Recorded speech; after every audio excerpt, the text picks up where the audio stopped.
Meta കമ്പനിയുടെ ഗവേഷണ വിഭാഗമായ റിയാലിറ്റി ലാബ്സ് വികസിപ്പിച്ചെടുത്ത റിസ്റ്റ്ബാൻഡിന്റെ പ്രോട്ടോടൈപ്പ് വിജയകരമായി പരീക്ഷിച്ചു.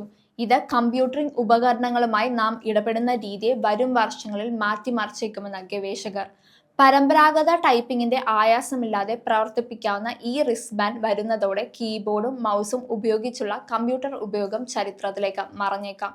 കമ്പ്യൂട്ടറുകൾക്ക് പുറമെ സ്മാർട്ട് ഫോണുകൾ, സ്മാർട്ട് ഗ്ലാസുകൾ എന്നിവയുമായും ഈ റിസ്റ്റ്ബാൻഡ് വഴി സംവദിക്കാൻ സാധിക്കും. ഒന്നിലും സ്പർശിക്കാതെ ടൈപ്പിംഗ് നടത്താനും സാധിക്കും.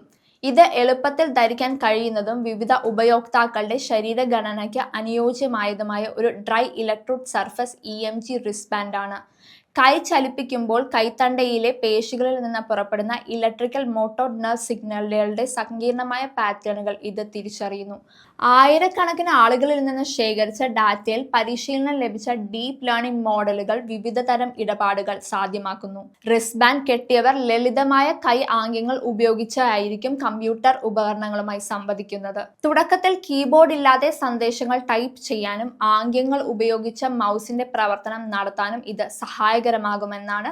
കൈയക്ഷരം തിരിച്ചറിയാനുള്ള ശേഷിയും റിസ്റ്റ്ബാൻഡിനുണ്ട്. അതിനാൽ ഒരു മേശപ്പുറത്തോ മറ്റ് പ്രതലങ്ങളിലോ എഴുതുന്നത് ഡിജിറ്റലായി മാറ്റാൻ സാധിക്കും. സാധ്യമായാൽ ന്യൂറോലിങ്ക് പോലുള്ള അപകടകരമായ ടെക്നോളജി വേണ്ടെന്ന് വെക്കാൻ സാധിച്ചേക്കാം. മെറ്റയുടെ സമീപനം മസ്കിന്റെ കമ്പനിയുടേതിനേക്കാൾ ഏറെ സുരക്ഷിതമാണെന്ന് വിദഗ്ധരും പറയുന്നു. ഈ വർഷം തന്നെ റിസ്റ്റ്ബാൻഡ് പുറത്തിറക്കിയാൽ അത്ഭുതപ്പെടേണ്ട എന്നാണ് സൂചന. തുടക്കത്തിൽ ഇത് മെറ്റയുടെ ഹെഡ്സെറ്റുകൾക്കൊപ്പമായിരിക്കും പ്രവർത്തിപ്പിക്കാൻ സാധിക്കുന്നത്. വർഷങ്ങൾക്കുള്ളിൽ തന്നെ കമ്പ്യൂട്ടർ, സ്മാർട്ട് ഫോൺ തുടങ്ങി പല ഉപകരണങ്ങൾക്കൊപ്പവും പ്രവർത്തിപ്പിക്കാൻ സാധിക്കും.